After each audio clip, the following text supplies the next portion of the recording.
Hello, viewers. Thank you for joining us here today. Today, we have with us Mr. Rishikesh Kumar, a notable personality in the startup industry.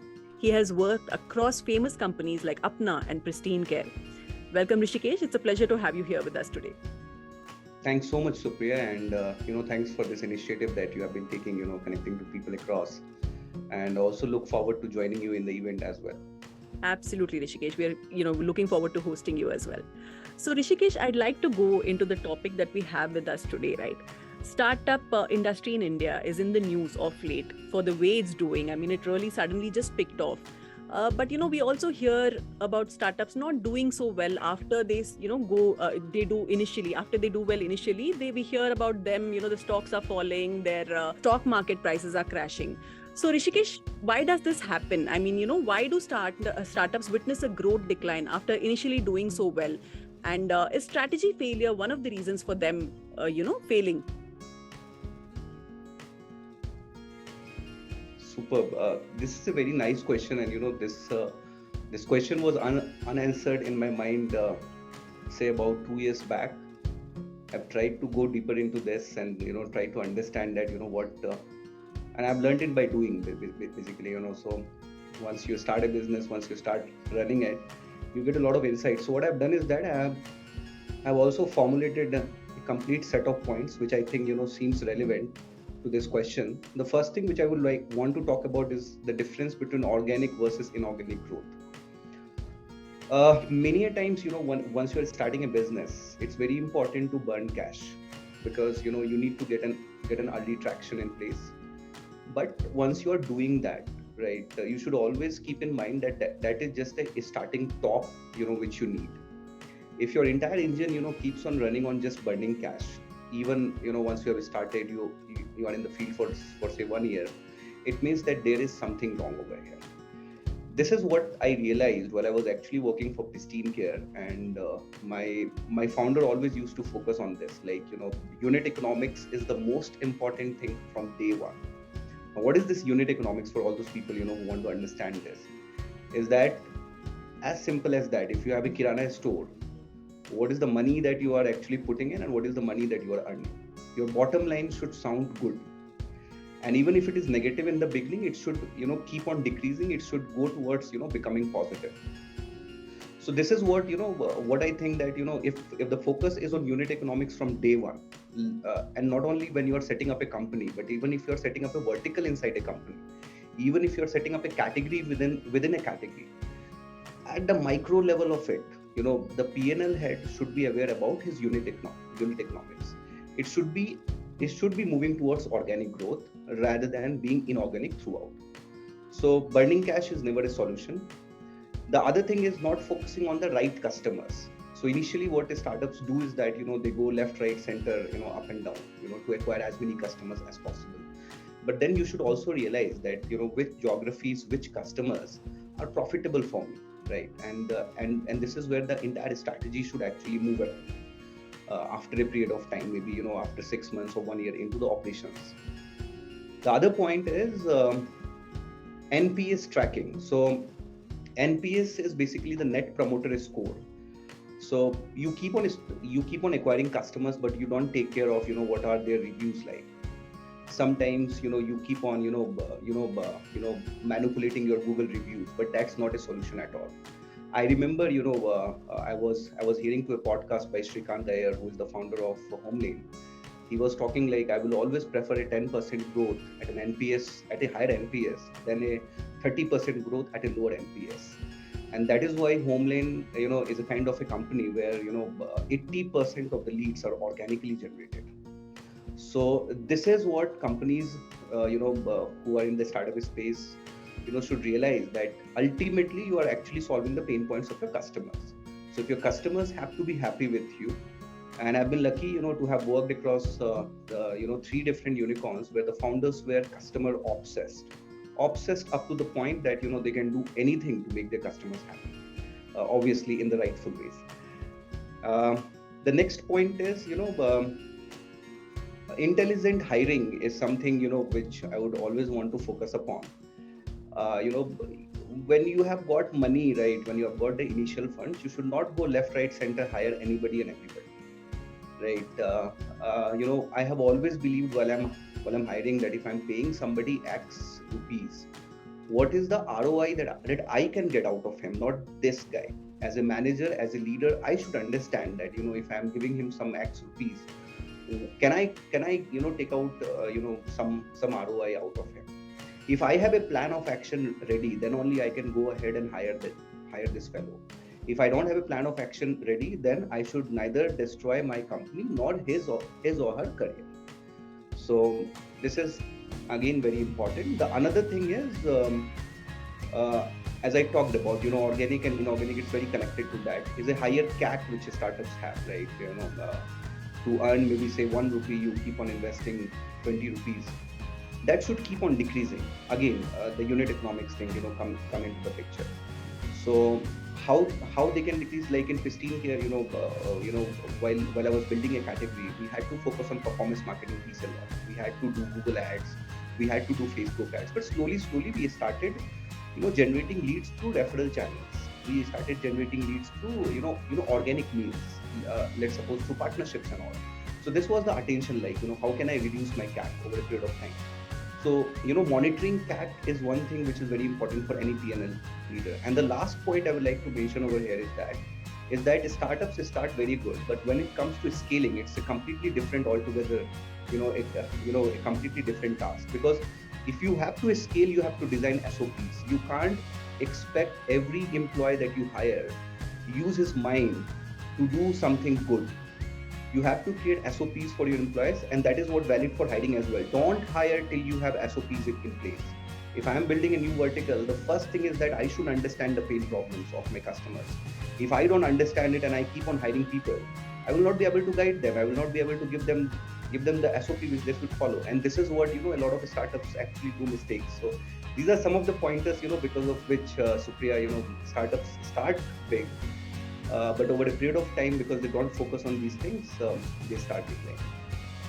Those were some truly insightful views, Rishikesh. Thank you so much for that. I mean, you were absolutely bang on about customer being king, and a company should be able to hire right. And of course, the product has to be a good fit for the market. You're absolutely right there. So, Rishikesh, a startup, it doesn't just fail overnight. It is a long process, and there are several pointers that indicate that a startup is not able to withstand its initial growth. So, what would you say are some of those pointers, based on your experience? See, the first most important thing is that your CAC is not decreasing over a period of time, and your NPS is not improving. So your NPS is not improving. This means what? Like, if your NPS is not improving, this means you don't get repeat customers.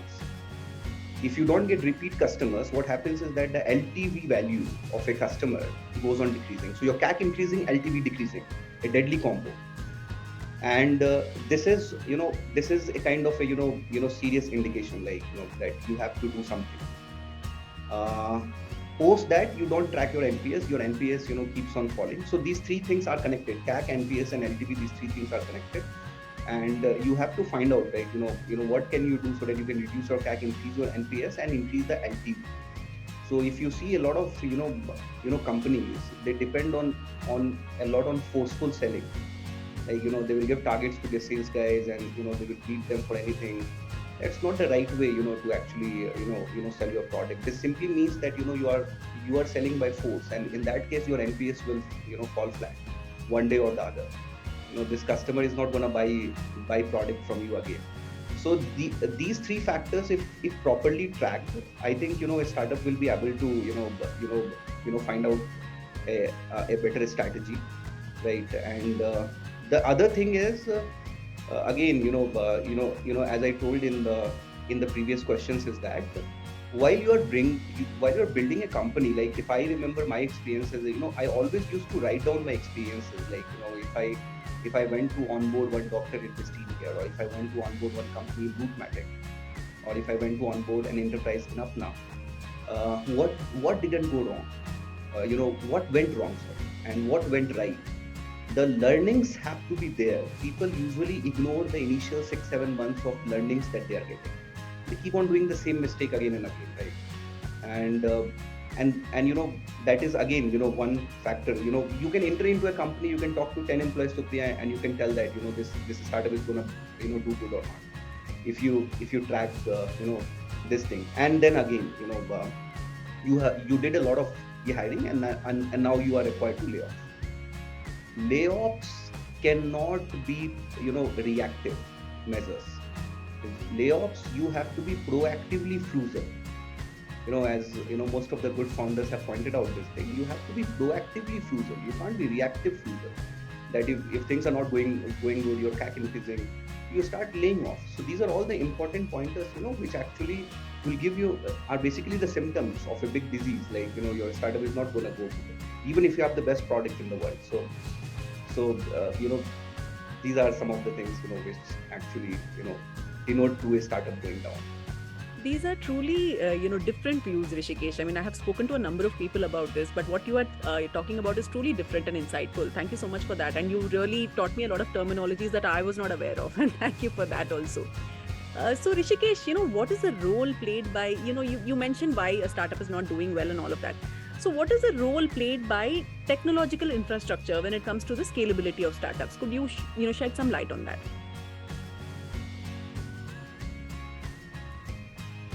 I know an example of a startup, which, most of the times, what you see is that the product team is working in a very isolated way. Uh, you know, First thing we should understand is that all the great businesses start on Excel sheet, right? And why do you start on Excel sheet? Because you are collecting the market insights. If you are animal, let's suppose, they have designed such a fabulous app, which actually caters to all these cattle, people who have cattle, right? English, Hindi, everything is there. Superb app. So the first thing what people have to understand is that the first thing is that the founder and the founding team and the other people should be clear about what is my market, what is the customer persona like, which market I'm actually catering to, what do they think. They have to sit with them, they have to understand their psychology, and on the basis of that, once you do that for 6-7 months, then you start building up a product on top of it. You should not start building up a product from day one. And then obviously the technology stack that you're using should be aligned to the market that you're going to serve. These things come after that. uh, as I talked about animals, so the UI UX also plays a very important role. Like which segment are you actually working with? What kind of a market is it? If you talk about my mother, maybe you have to handle her differently. If you talk about me, you have to handle me differently. So this is where the tech guys, the product guys specifically, who act as a coordination point between sales, marketing, and the tech people, becomes very important. But what I feel is that most of the times I see product guys not being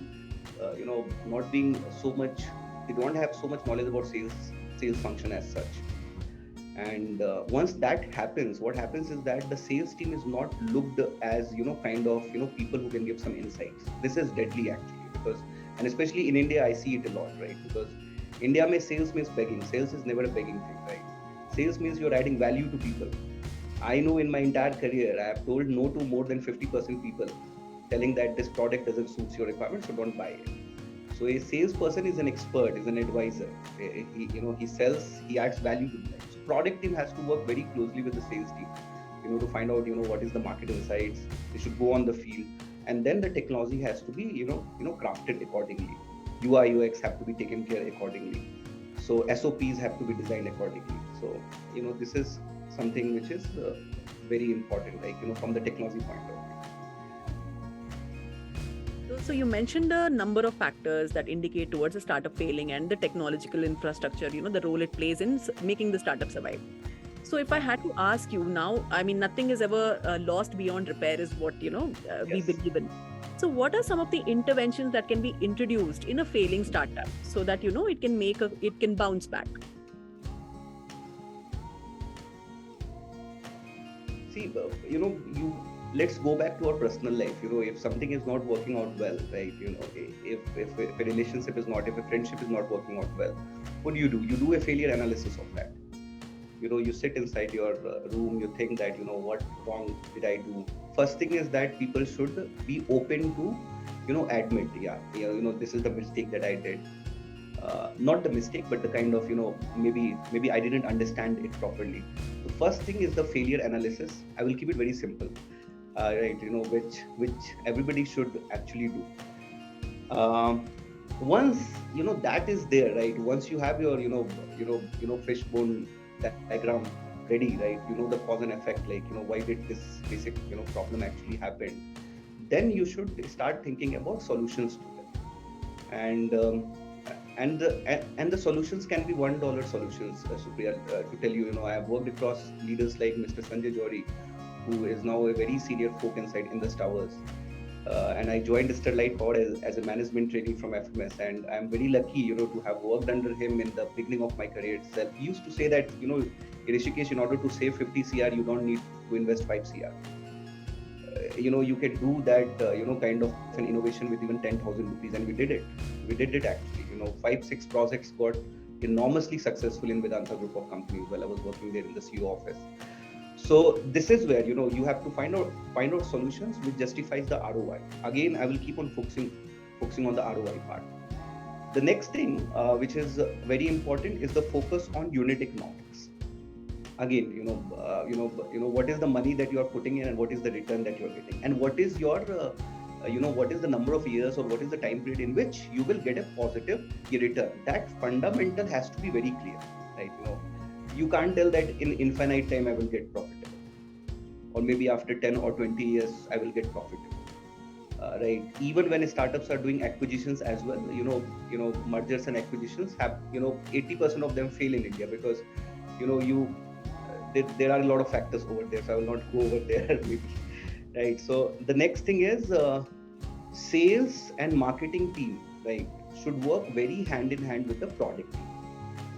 And there has to be a coordination, and that is where, once I say, a sales leader is not only a sales guy, right? A sales leader should be able to translate the insights which he or she is getting from the field to his product team, and the product team should take a proper, kind of you know you know should take these insights, properly while they are building the product.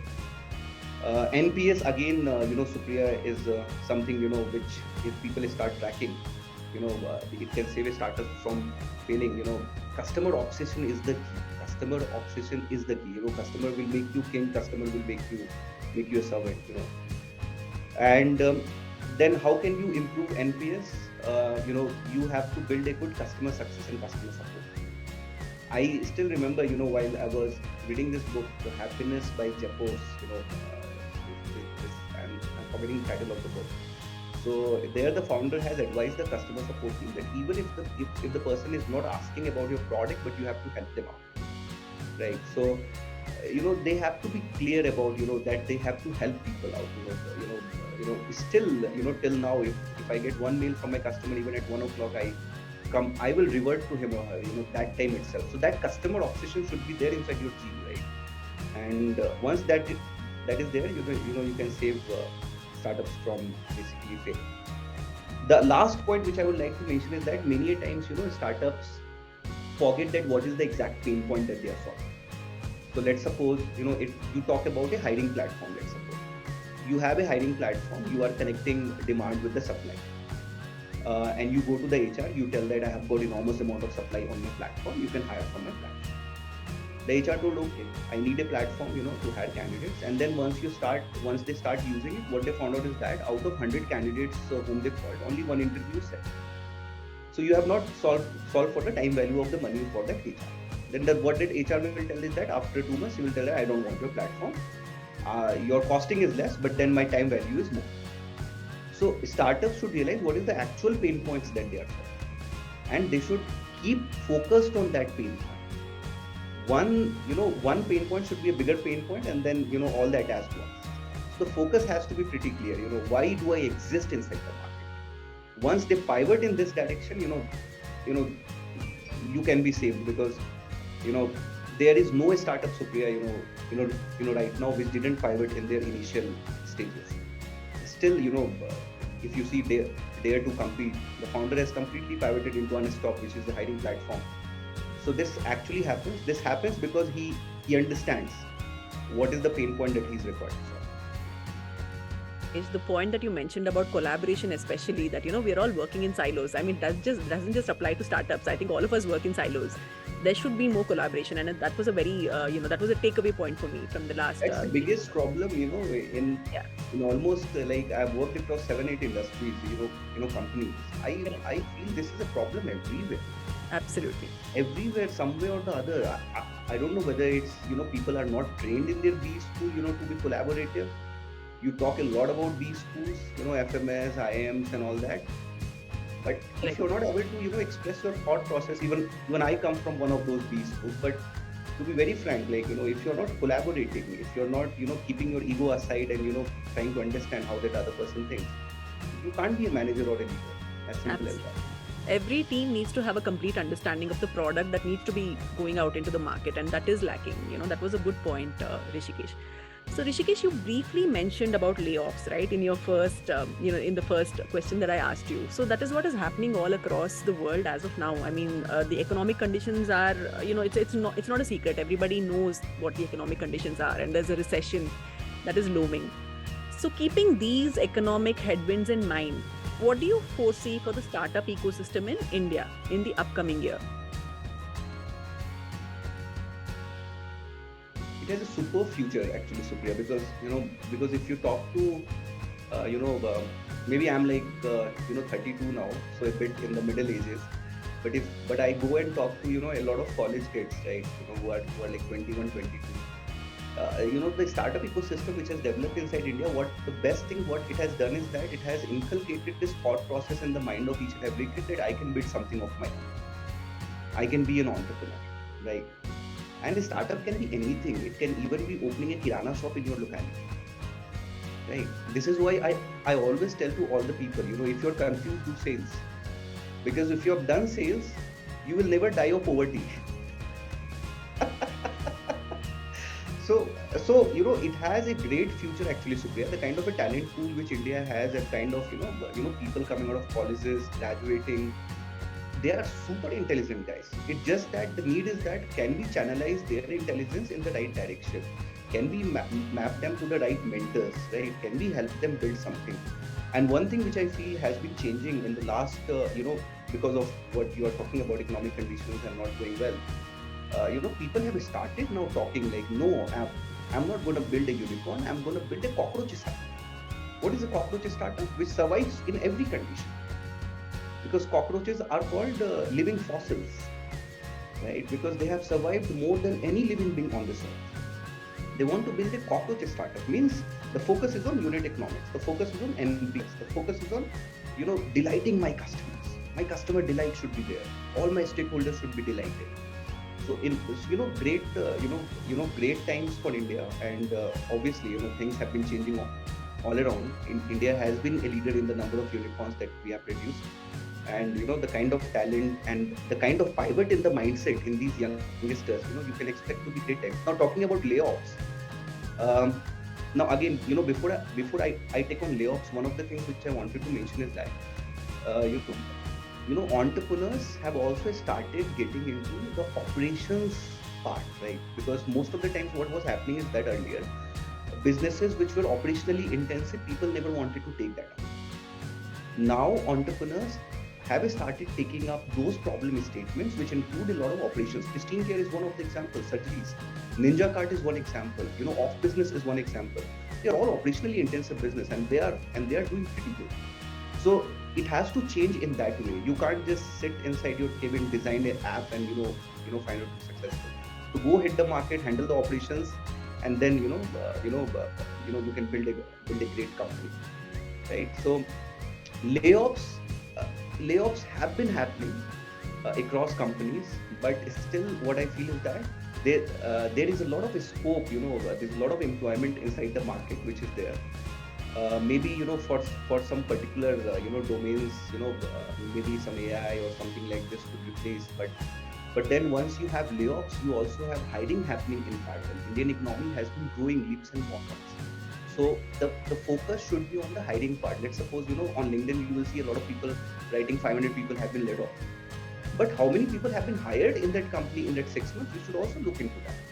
So life always gives you two options. Either you look at the negative aspect of it, or you look at the positive aspect of it. And I feel that there is nothing like economic slowdown in India. Everything is going perfectly well.